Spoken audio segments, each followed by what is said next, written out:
কলিঙ্গ দেশে ঝড় বৃষ্টি। রচনায় মুকুন্দরাম চক্রবর্তী। মেঘে করিল অন্ধকার, মেঘে করিল অন্ধকার, দেখিতে না পায় কেহ অঙ্গ আপনার। চারদিক কালো মেঘে ঢেকে গেছে। মেঘের অন্ধকার এতটাই গাঢ় যে মানুষজন তাদের নিজ অঙ্গ দেখতে পাচ্ছে না। ঈশানে উড়িল মেঘ সঘনে চিকুর, উত্তর পবনে মেঘ ডাকে দূর দূর। উত্তর পূর্ব কোণে ঘন মেঘ থেকে চিকুর অর্থাৎ চুলের ন্যায় বিদ্যুৎ ঠিকরে বেরোচ্ছে। উত্তর প্রান্তে বাতাসের সঙ্গে দূর দূর শব্দে মেঘ ডাকছে। নিমিষেকে জোরে মেঘ গগনমণ্ডল, চারি মেঘে বরিশে মুষলধারে জল। নিমেষের মধ্যে মেঘ জড়ো হয়ে সমগ্র গগনমণ্ডল অর্থাৎ আকাশ জুড়ে একটা ঘন কালো মেঘ তৈরি হয়। 4 রকমের মেঘ থেকে মুষলধারে বৃষ্টিপাত আরম্ভ হয়।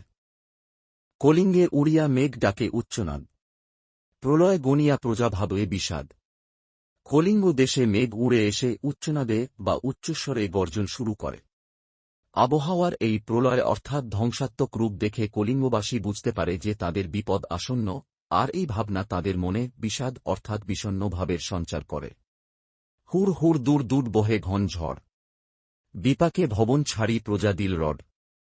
হুড় হুড় দূর দূর শব্দে ঘন ঝড় বয়ে চলে। ফলে বিপদে পড়ে কলিঙ্গবাসী তাদের ভবন বা বাড়িঘর ছেড়ে পালিয়ে যায়।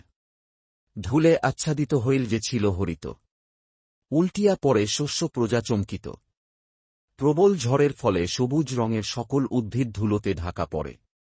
ঝড়ের দাপটে শস্য উল্টে পড়েছে। ঝড়ের এই বিধ্বংসী রূপ দেখে কলিঙ্গবাসী চমকে ওঠে। চারি মেঘে জল দেয় অষ্ট গজরাজ, সঘনে চিকুর পড়ে বেঙ্গতর্কা বাজ। 4 রকম মেঘ থেকে প্রবল বৃষ্টি হচ্ছে, যেমন 8টি হাতি চারদিক থেকে জল দেয়। ঘন ঘন বিদ্যুৎ চমকাচ্ছে, যেন ব্যাঙ যেভাবে লাফায় তেমনভাবেই লাফিয়ে লাফিয়ে ঘন মেঘ থেকে বাজ পড়ছে। করিকর সমান বরিশে জলধারা, জলে মহি একাকার পথ হইল হারা। হাতি যেভাবে তার সুঁড়ের সাহায্যে জল বর্ষণ করে তেমনভাবে আকাশ থেকে সমানে বর্ষণ হয়ে চলেছে। প্রবল জলবর্ষণে গোটা পৃথিবী তথা সারা কলিঙ্গ প্রদেশের পথ জলে ডুবে গেছে। তাই আলাদা করে আর পথের অস্তিত্ব বোঝা যাচ্ছে না, পথ জলের মধ্যে একাকার অর্থাৎ মিশে গেছে। ঘন ঘন শুনি চারি মেঘের গর্জন, কারো কথা শুনিতে না পায় কোনো জন। 4 মেঘের ঘন ঘন গর্জন শোনা যাচ্ছে। এই গর্জন এতটাই প্রবল যে কলিঙ্গবাসী একে অপরের কথা শুনতে পাচ্ছে না। পরিচ্ছিন্ন নাহি সন্ধ্যা দিবস রজনী, কলিঙ্গে সমরে সকল লোক যে জৈমিনী। আলাদাভাবে দিন, সন্ধ্যা, রজনী বা রাত আর বোঝা যাচ্ছে না। কলিঙ্গবাসী আতঙ্কিত হয়ে ঋষি জৈমিনীর নাম বারবার স্মরণ করছেন। হুড় হুড় দূর দূর শুনি ঝনঝন, না পায় দেখিতে কেহ রবির কিরণ। কলিঙ্গ প্রদেশে হুড় হুড় দূর দূর শব্দে প্রবল ঝড় শুনতে পাওয়া যাচ্ছে, তাই এই সময় কেউ রবির কিরণ অর্থাৎ সূর্যের আলো দেখতে পাচ্ছে না। গর্ত ছাড়ি ভুজঙ্গ ভাসিয়া বুলে জলে, নাহি জানি জলস্থল কলিঙ্গমণ্ডলে। প্রবল বৃষ্টির ফলে সাপেরা গর্ত থেকে বেরিয়ে এসে জলে বুলে বা ভ্রমণ করছে। প্রবল বৃষ্টিতে জলস্থল সবই একাকার হয়ে গেছে। নিরবধি 7 দিন বৃষ্টি নিরন্তর, আচুক শস্যের কার্য হেজ্জা গেল ঘর। 7 দিন ধরে নিরন্তর বা একটানা বৃষ্টি চলছে। এই প্রবল বৃষ্টিতে কলিঙ্গবাসীর ঘরের শস্য এবং যা কিছু ছিল তা হেজে গেছে বা জলে ভিজে পচে গেছে। মেঝাতে পড়ে শিল বিদারিয়া চাল, ভাদ্রপদ মাসে যেন পড়ে থাকা তাল। ঘরের চাল ফুটো করে মাটিতে শিল পড়ছে, যেন ভাদ্রমাসের পড়ে থাকা তাল। কবি এই ঘটনাকে ভাদ্র মাসে তাল পড়ার সাথে তুলনা করেছেন। চণ্ডীর আদেশ পান বীর হনুমান, মঠ অট্টালিকা ভাঙ্গি করে খান খান। মা চণ্ডীর আদেশে বীর হনুমান তাঁর প্রবল পরাক্রমে কলিঙ্গ প্রদেশ ঘরবাড়ি ভেঙে খান খান করে দেন। অর্থাৎ ঝড়ের প্রাবল্যে কলিঙ্গ দেশের বিভিন্ন মঠ ও অট্টালিকা ভেঙে পড়ছে। চারিদিকে বহে ঢেউ পর্বত বিশাল, উঠে পড়ে ঘরগুলা করে দলমল। চারিদিকে পর্বতের ন্যায় বিশাল ঢেউ উঠছে, ফলে ঘরবাড়িগুলি যেন নিজের জায়গা ছেড়ে ওঠা নামা করছে।